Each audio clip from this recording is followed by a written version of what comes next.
There are two mindsets that we need to have to be great people, and even more to be a great leader. So that's either, the growth, or the fixed mindset. And growth mindset helps like build amazing teams and also you as an individual. So today I'm going to just be chatting about, growth mindset, what it looks like, and over to my guest to welcome himself.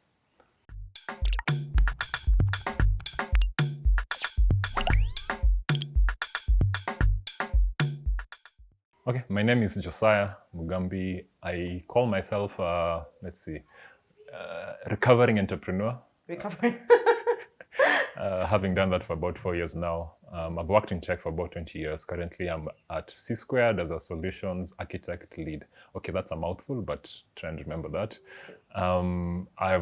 I've spent the last 20 years just going through different phases. I started out as a developer. I then the part of the developer I was fixing. I don't know whether guys remember the year 2000 bugs. Before university, I had to figure out how to code Yeah. in some ancient language called COBOL.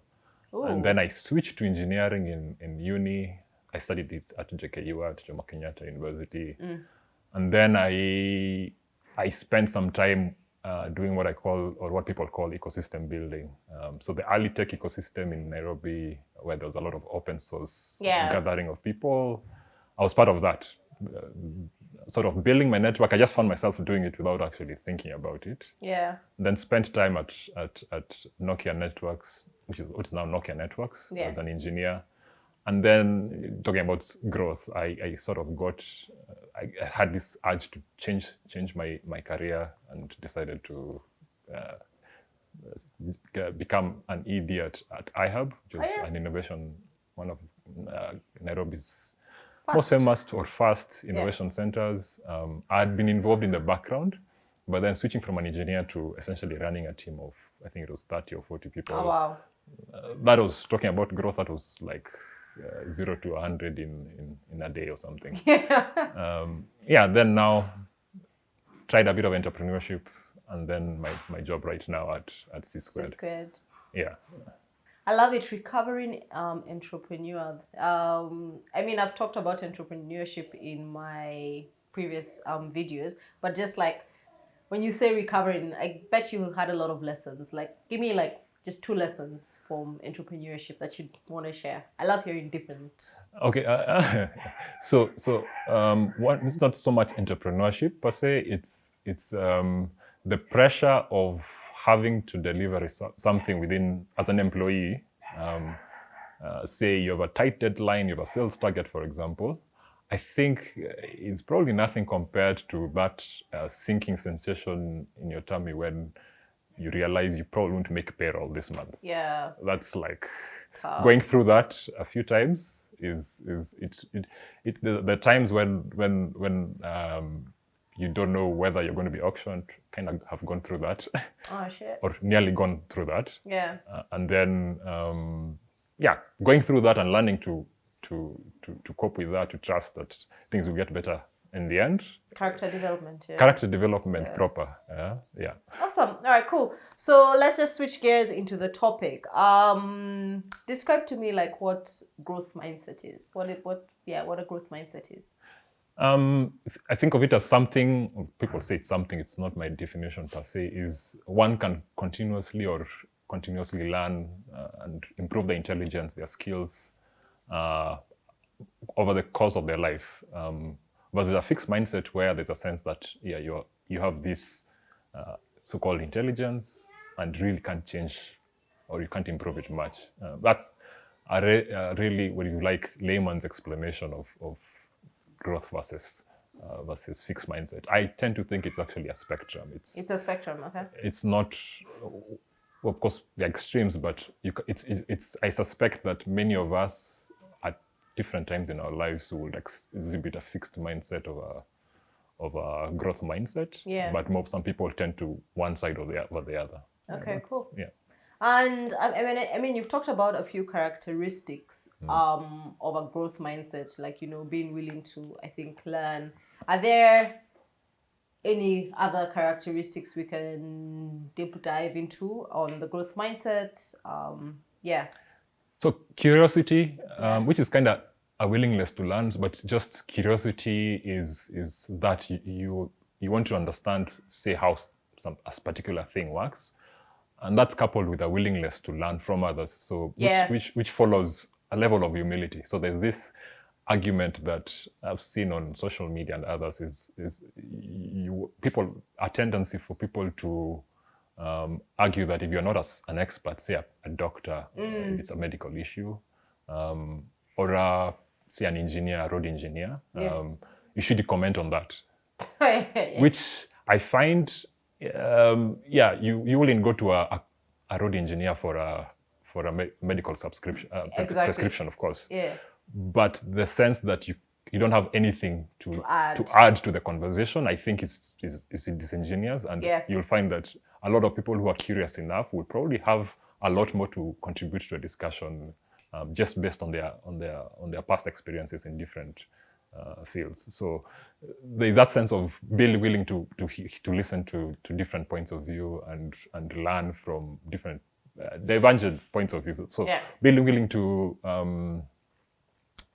accept criticism, because a fixed mindset tends to, if somebody criticizes you, especially negatively, it's not easy, obviously, whether you're growth or not. It's you need to have that ability to say, okay, what is this person trying to communicate? What lessons can I draw from this? So people who tend towards the fixed mindset would react defensively, if you like. And as I said, it's something that perhaps some of us, depending on who is doing the criticism, will be like, no, I don't like that. You'll cringe away. And then the other thing was to do with how do you persevere through difficult circumstances. Somebody with a growth mindset will see, okay, how can I push through this situation? Well, as a fixed mindset, you will tend to give up easily. And then again, the caveat is you sometimes need to know when to quit. When to give up, That actually takes some experience, that ability to know, okay, at some point, based on what I've learned in other experiences, you've learned that at some point, well, you shouldn't persevere beyond X or Y. There's a whole science and studies of people who have done a lot of that.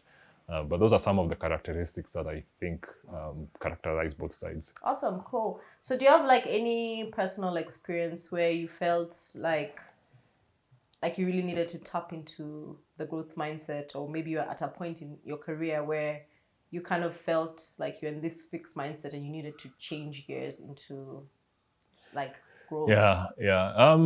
Wow, those I probably have a few. Just trying to figure out the most prominent and pertinent.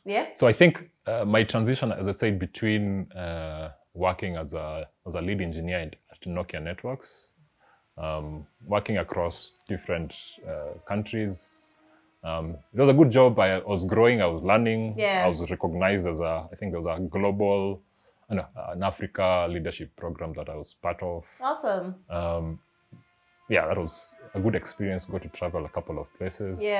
But then that itch to grow. There's a sense that you're actually not growing as a person. You have a team that you're leading. I wasn't a people manager per se.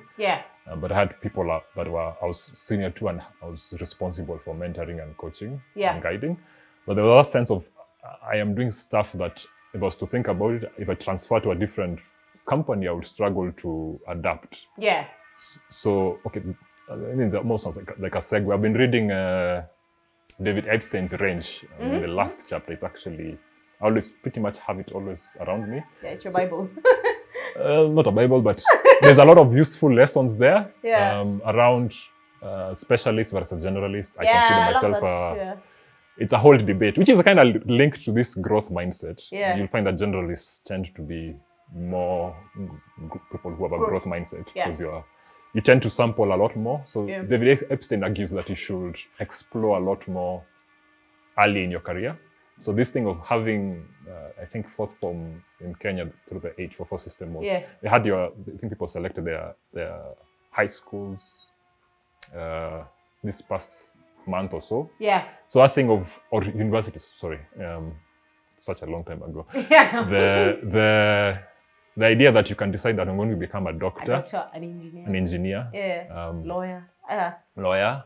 I think he argues that you should allow people to sort of explore those first few years, because chances are that you will, if it's something that doesn't fit you or doesn't fit your personality, it's not something you're interested in, you probably do it. Yeah. An example would be, my wife is trained as a biochemist, but she's working in tech as a PM. So like, that is awesome. but it's not completely useless. What you learned was not completely useless. So I think that I've always had that eagerness to explore stuff. That's awesome, yeah. So at that point, I think I was like, no, I need to do something else. I was actually at the point where I was like, maybe I should stop doing engineering. So the period before I stepped into that role at IHAB as executive director, I signed up for an MBA. Oh, wow. It was part of that, like, okay, what else should I be doing? Flux, you're just, I was in flux. Yeah. And arguably that was that that started that transition. Okay. I remember actually snapping at somebody in the office. Oh no, yeah, that's always a sign. I was like, okay, that's unusual. I had to go and actually apologize because you actually come and told me. I can't imagine you. Like, you are, I always say you're one of the most calm and collected person, even though we worked very briefly together, but like I love that about you. So I can't imagine you snapping. No, I don't know. I think I was like, I needed something else. Yeah. So I signed up for the MBA. That was fun. I got to meet new people. The purpose of an MBA is actually meet people half the time. Yeah. And some of them are still good friends now. Yeah. And so in that process, I think one of the books that I need to finish was a book called On Becoming a Leader by can't remember the author. Yeah. One of the things was talks about crucibles of leadership. Yeah. So when you're going through a really difficult time, a crucible is where you put your gold and your silver and metals and purify it. So what happened? How do you react to that growth opportunity? Yeah. Because adversity is oftentimes an opportunity to grow. So switching to IHAB was for me like, chocolate cheese. I remember that the first few months, I had to move from, okay, I am an engineer managing mostly systems and servers and tech, to managing people. People with emotions and feelings. I always tell guys, managing systems and tech is not easier. It's not easy. They're predictable, always. They kind of systems. Mostly. Yeah. What Epstein calls kind problems. It's predictable. Yeah. Even it's not easy. Easy is not necessarily predictable. Is not necessarily easy. To managing people, creative people, genius, very smart people, managing a company, figuring out. I have at that point had so much eyes and still has people who have, I think, an oversized expectations of IHAB because it was the icon or to the place was the innovation. And it was something that we set up like, and it was almost like an experiment. Oh, cool. I was not actively involved in those first few years, but it was almost like an experiment in terms of what a tech community would look like. So there are obviously lots of mistakes we made. Of course, yes. So figuring out that transition was like, it was hard. Hell yeah. And fun. Okay. And fun. I had a lot of fun. I made new friends. Seeing people growing. If you look at some of that early team right now. Yeah. See what they're doing, where they are, the companies they work for, the businesses they have started. It's amazing stuff. It's amazing. So at that particular time, probably wasn't feeling like that sometimes. Yeah. But looking back 9 years ago, worth it. Okay, cool. Yeah. Now just on growth mindset and leadership. I know when we were discussing around this topic, you really felt like growth mindset, and I completely agree with you, is key to being a good leader, to developing like great teams that are innovative, creative, and are solving big problems. Let's just talk about that. How do you especially when you're dealing with creatives, have that, like, as a leader, have that growth mindset. Yeah, that's okay. First caveat: it's never easy, Yes. and you'll definitely make mistakes. I think what I'm learned and I'm learning. Actually, this idea of having a growth mindset. I did a certain leadership assessment thanks to some interviewers, recruiters, that showed that that was one of my superpowers, having a growth mindset, whatever that Congratulations, means. you need a cape with a G on it. I was like, okay, maybe part of my process of learning is getting to know my superpowers, and everyone has them. So everyone has their stuff they're actually good at, and then that recognition that everyone has something to contribute. Exactly. So growing as a leader means that you actually need to. I think it's an exercise in what you call character development. You need to learn. There's an element of humility. Yeah. And an expectation that everyone has something to contribute. Yeah. And nurturing that culture of everyone has something to contribute. Yeah. Knowing that, and then ensuring that there's an element of vulnerability where the team needs to know. I don't know, culturally, sometimes that thing of being vulnerable hasn't always been accepted. Yeah, true. Especially in a traditional, men are supposed to cry when they're hidden away. Yeah. Kanye West talks about this, which I completely agree, yeah. Yeah, so there's that sense of people need to know that you'll make mistakes. Yeah. And I think more importantly is how you react to, or what you do when you make a mistake is very important. I think there's once I actually sort of threw somebody under the bus at a public team meeting in IHAB. Oh no. Josiah. I had to go and apologize, and exactly. I didn't realize it when I was doing it, but you know those ones of you're reacting to a lot of pressure and expectations. You have to keep the books balanced, or when they don't balance, figure out how to survive. Yeah. And then you do something that's a response under duress. Yeah. As opposed to learning how I think you sometimes have to go through those things. There's knowing it in theory, in MBS class and all those stuff. But the real life business, different. ground is a whole different matter. Yeah. You probably have to go through that, and just knowing those mistakes, learning from your mistakes, and being vulnerable about, okay, I'm sorry, I shouldn't have done this. And I'm not always right. And I'm not always right. I don't know everything. I don't know everything. Yeah. Somebody used to say that, he wasn't sometimes very popular with some people, but he used to say that if I knew everything, I wouldn't have you. Yeah, true. But it's very true. Yeah. So there's an argument, especially when you're working with creatives, you need to have, they need to know that they are there because you, as a leader, you probably know less than they are. Yeah. In fact, if it was the other way around, what's the point? Yeah. And then obviously you need to be able to, there's going to be conflict between creatives. That always happens. So figuring out how to handle that, a culture of mutual respect. Yeah, mutual respect, yeah. Diversity in terms of perspectives.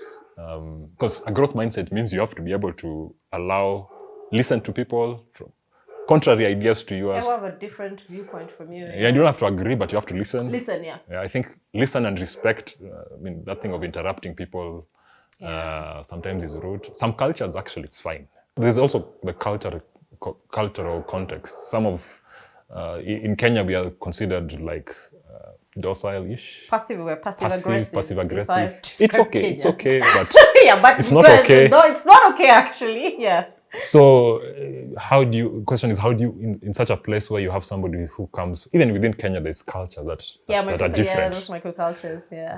Somebody from the western part of, the lakeside part of Kenya would be a lot more aggressive. Yeah. Somebody from a different culture will be less aggressive. How do you how do you allow for both personalities, both perspectives to be heard? Yeah. And I think that takes time nurturing within a team. Yeah.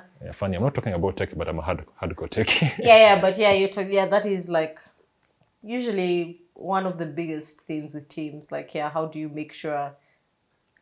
Yeah, there's just that respect and mutual understanding, and like we can debate about stuff, but just like always say, let's debate, walk away as friends. Like seriously, yeah. I think the book I'm reading, Range. There's something I read about is constructive confrontationalism. It's very adversarial. It's people arguing, but you're arguing almost the concept of red teaming, where somebody is out there to poke holes in your argument, and sometimes you want that. Actually, sometimes you actually 100%. Need to task people to poke holes. A team that, even if they agree with the concept, they're supposed to like rubbish it as much as possible, so that, especially if it's a product. I'm not doing product, but if you're doing a strategy, for example, you need somebody to poke holes in that. And being open to that. I really being open to that is hard. Yeah, it's very hard because sometimes it can feel like it is a personal attack.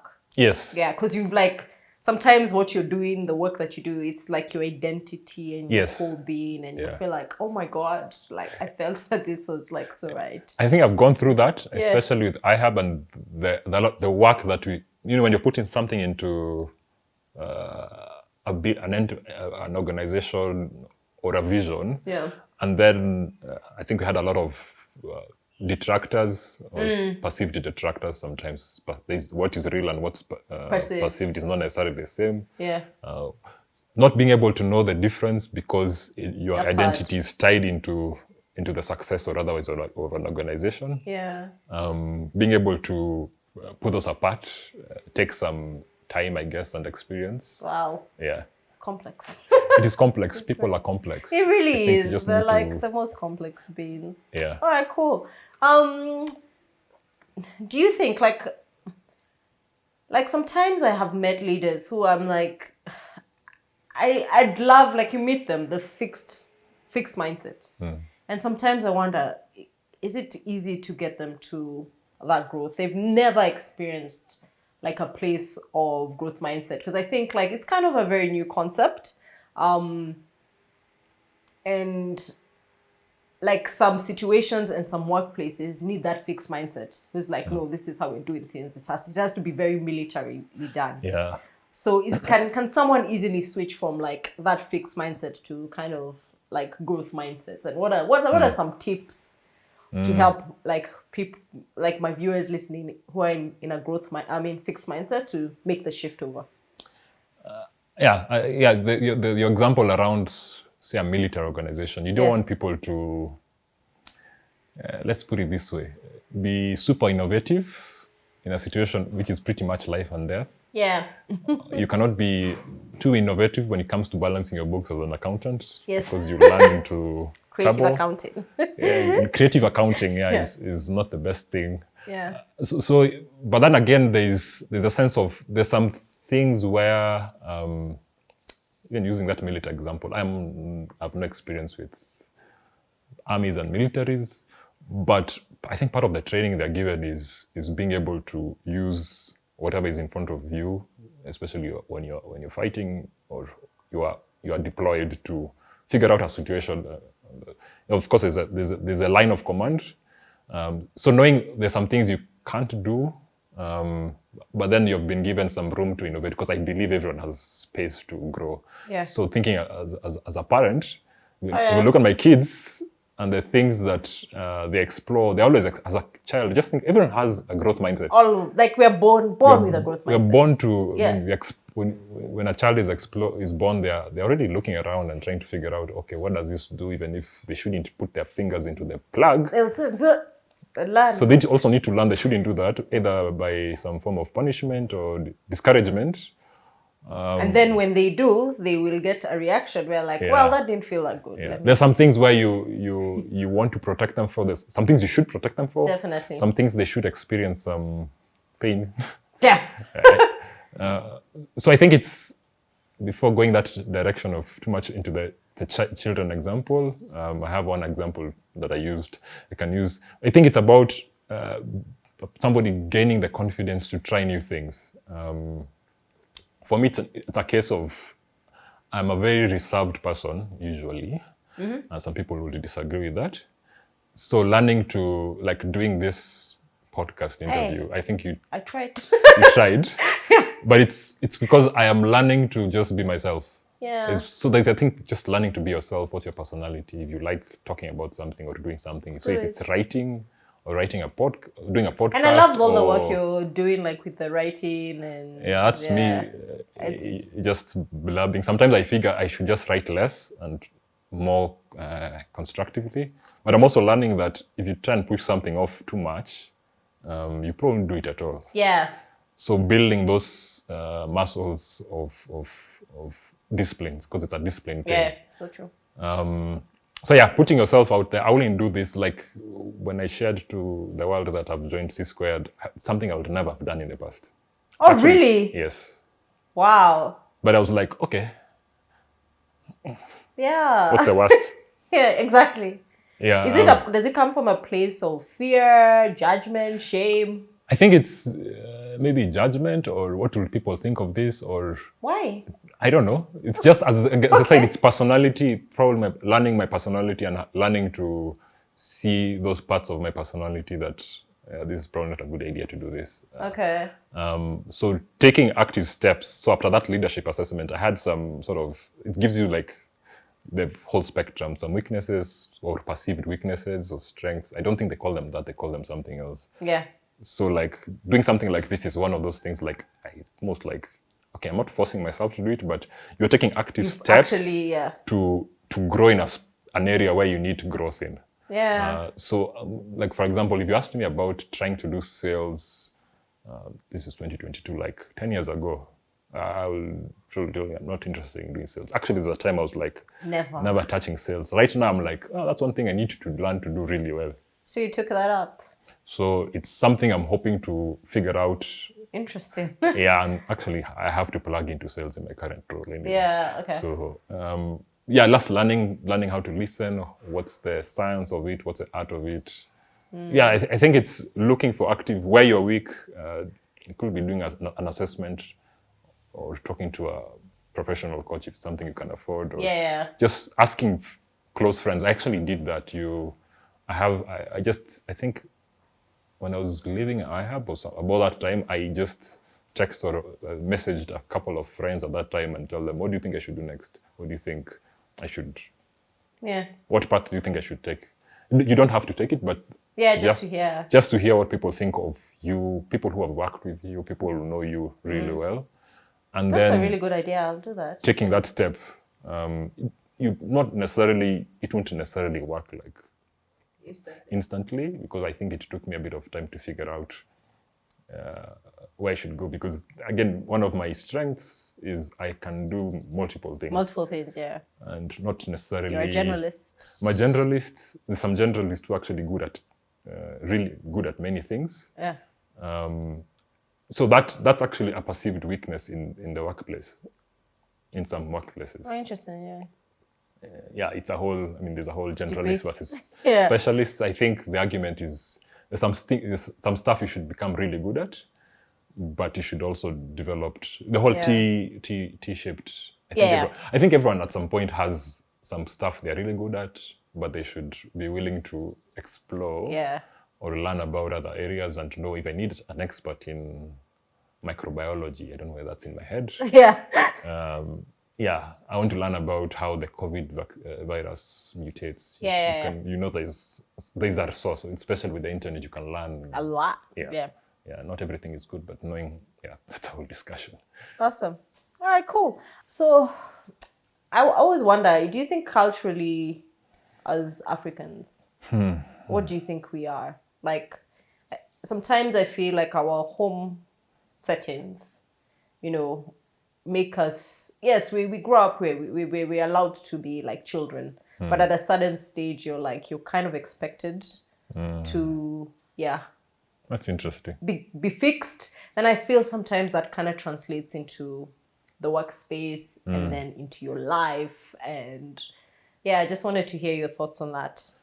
So on one side, as a child, we're already exposed to at least 2-3 languages. Yeah. So you're already your muscles, your mental muscles are already attuning to different languages, different cultures. Yeah. So if you live in a place like Nairobi, a cosmopolitan town like Nairobi or Mombasa or name it, you're already exposed to people from different cultures. So you already have to expand or grow in understanding some things. But then, as you said, at the same time as you go through the education system, It's just like due to, I don't know, it's by design or by just the way things are, you're forced to, as you're saying, follow a particular path. Yeah. Like being an artist, so your arts courses are like looked at down upon. Yeah. Like I think I've read and heard that some university are essentially scrapping the arts-based courses because they are. I don't know which university it was, or there's a sense that arts are not all that. yeah, Yet, they're not the sexy jobs to have. Yeah, apparently. but arts is where you get to explore stuff. And where you can be creative. And where you can be creative. Yeah. Whereas the sciences are where you're supposed to be. That's where the glamour is. And you look at all the demand for the places, university places. The premium is sort of on the sciences stuff. Yeah. I went through that. I went through the sciences path. I got into one of the better courses, engineering. But I'm saying that as somebody who has done that and recognize the value of the creative. the creatives. If you're in some countries, you could do an arts minor or major, and another. You can do a dual major. You can do your Which maths. is cool. Yeah, you get to learn both sides. Yeah. So I think it's a mixed sort of. I think as you grow, probably the education system sort of steers you towards fixed or a fixed mindset. But then when you get out of your school, you realize you need to become adaptable because there's not enough jobs. Yeah. So you need to get that creative muscle going. Yeah, you need to learn to grow or somebody actually argues that if you go through the polytechnic route, you might actually be actually better off That's in so some true. jobs, in some areas. I could actually agree. Yeah, so it's a mixed bag, Yeah. depending on what you study or where you grew up. Because I think also your life, your societal circumstances play a part. There's very big factor. I think of many things, entrepreneurship, particularly, and work is a function of risk management. So if you're somebody who's not well off, you probably will be forced to take a particular path because there's a perception that doing a medical degree you'll be set for life, you'll have jobs, etc. But if you come from a background that's well off, you can explore. That's so true. So there's that. Entrepreneurship also is about risk taking and risk management because it's all about the people who tend to succeed have a backup. I mean, have some form of risk mitigation measure. It could be a wealthy parent or savings. Yeah. So yeah, that's a whole. That's my theory. I don't know if it's my theory or it's not It's your theory. Yeah. It's right. We'll go with it. Awesome. Is there anything else you wanted to touch on with regards to like this topic, growth, fixed mindset, that I haven't covered that you think is worth mentioning? I think everyone can become. Has a growth mindset. Yeah. I think everyone can push themselves to having a growth mindset. I believe in the philosophy of lifelong learning. Yes. I was having a discussion with somebody actually today around people who are in their 60s signing up for degrees and PhDs because they're just learning. Exactly. So why not? I mean, you're growing, you're learning, you're exploring, you're staying active mentally. And I think sometimes learning in our cultural context has been associated with you learn, then you go and look for a job, etc. Sometimes there's a sense of you need to be able to be learning just for curiosity's sake. And just to know. And explore, and just to know. Yeah. That's something I see myself sort of learning something pretty much, God willing, the rest of my life. Yeah. I'm currently trying to see if I can get a master's in computer science because I want to. Yeah. I've always been fascinated by economics, so Do it. Behavioral economics specifically. I think that's hot as well. It's fascinating. Yeah. So maybe 10 years from now I'll have those 2 degrees. You never know. Oh, go for it. Go for it. Awesome. Fantastic. Thank you so much. I think for the audience, that has been a lot of great nuggets Josiah has shared. Growth mindset is definitely attainable for everyone. It's just a matter of having this philosophy of being a lifelong learner and challenge yourself.